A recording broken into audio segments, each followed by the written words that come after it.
Hello everyone and welcome to rural Germany. In today's episode we are going to build various stuff next to the river that is flowing through the town of Aardorf, such as a store, which we are starting with today, a gas station and lots of houses. So as I said, we are starting with a Lidl store, and next to that we place a quay wall to overcome the height difference to the river shore, and to make things better looking we also add some stairs next to the bridge that lead down to that same river shore. Oh, and in case you haven't watched the previous videos, there is indeed a river just below the bottom of your screen, which you can't see right now, but it is there, so that's what I'm referring to when I'm talking about the river shore. Next up we're going to create a parking lot in between the road, the quay wall and the store. I just flattened out that area by using a terraforming network, and the next step is to add some ploppable asphalt surfaces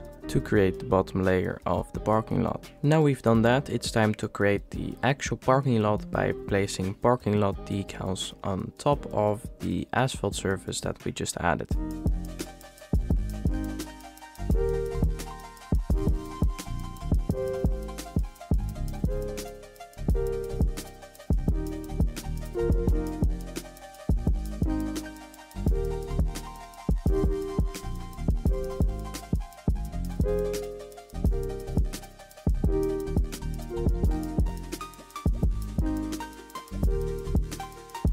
To decorate this parking lot a bit, we add a planter with a tree on the two empty corners of the parking lot, and then we can move on to placing a few car props, because this parking lot is not functional, so we need to add some cars ourselves to make it look less empty. The benefit of doing this with props instead of just making the parking lot functional is that we can choose which cars and how many cars we want on the parking lot. I, for example, thought that it would look good and mix things up if I would just randomly add a truck without its trailer on this parking lot, which I could just do because I was using props. Now all that's left to do for this part of the build is to add pavement to the side of the street and detail the area between the bridge and the store before we move on to the river shore.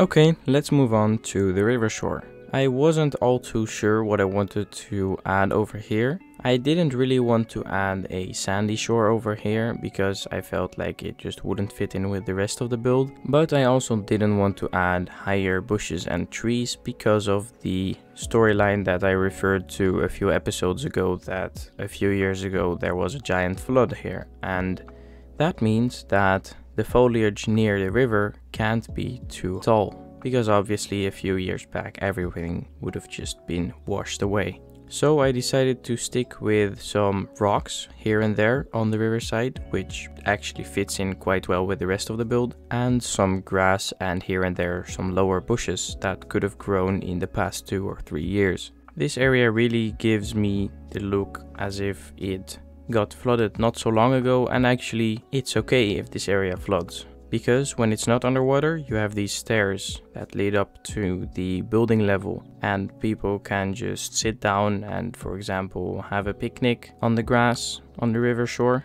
But if the water level is higher, for example after all the snow melts, it wouldn't cause too much harm if this grass field floods. And obviously those areas are really important to have, because if you wouldn't have that, more water in the river could cause really big problems in the town itself. We also added a trash pile on this grass shore to make it look a bit more detailed. The next thing that we're going to build over here is a gas station next to the main road.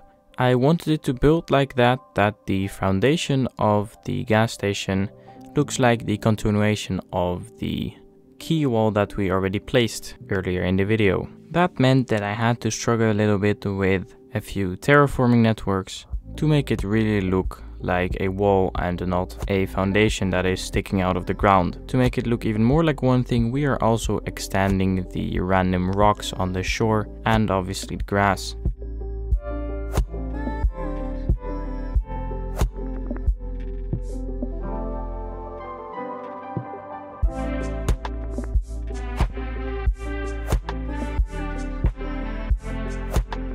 We move on to detailing the gas station itself. We are also using the same ploppable surfaces over here as we did on the parking lot, which makes the gas station look even more connected to the rest of the build, instead of it just being a separate building. And that's what we want to achieve. Obviously, this is still a little undetailed. So we're going to add a planter along the main road that will separate parts of the gas station from that road, which makes the build look so much better.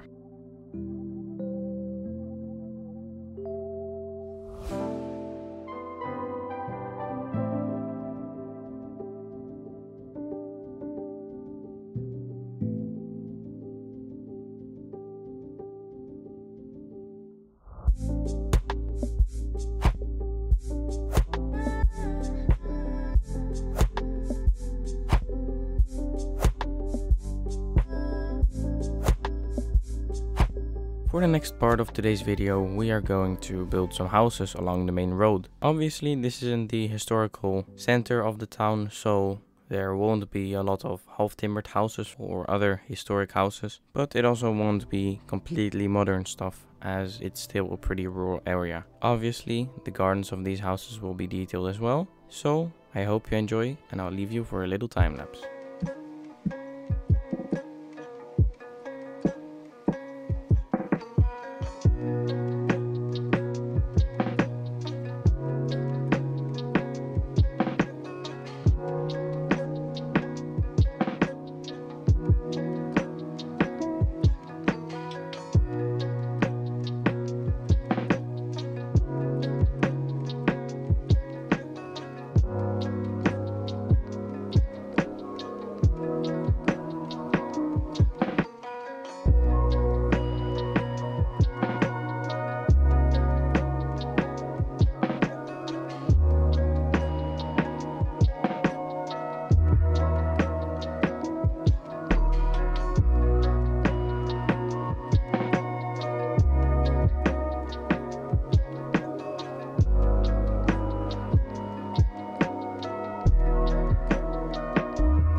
Now we have finished detailing the houses on the river side of the main road.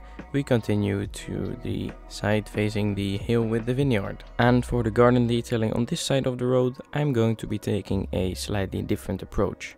Because of the story that there was a flood quite recently, I didn't add any tall bushes or trees in the gardens on the side of the river, because they would have just been washed away during that flood. The gardens on this side of the road, however, didn't get flooded, because they are located further away from the river and obviously they are on a higher level. This means that in these gardens we can just use trees and tall bushes and everything that I would use in a normal garden.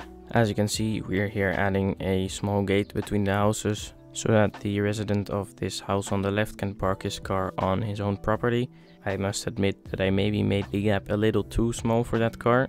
Another thing worth to note is that I used a lot of different fences and hedges all over these gardens in the back, which shows that there's also a longer history behind those gardens. On the riverside, I just used one type of fence. That really shows that once the flood ended, the residents there came together and said, okay, let's just use this fence and fix everything in one go. Next to the wall on the right, which is part of a warehouse that we placed next to the Norma store and is probably used to store in the products produced by the vineyard, we add a few trash and dirt props that make it look like people from the warehouse illegally dumped some trash next to the warehouse, which is just a fun Easter egg that I wanted to add. For the rest of this video, we are just going to detail the field between the vineyard and the houses that we just built. As you can see, we're here creating a little path through that field with tire track decals. But for the rest, this is not going to be a completely forested field because that would block the sun from reaching the vineyard. So it's going to be a mainly grass field with here and there some bushes and trees. There's not much more to say about that, so I hope you enjoy the time lapse.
I hope you enjoyed that little time lapse. While we are detailing the last gardens in the back of those houses over here, I want to thank you for watching. If you enjoyed it, make sure to like the video and subscribe if you haven't done so.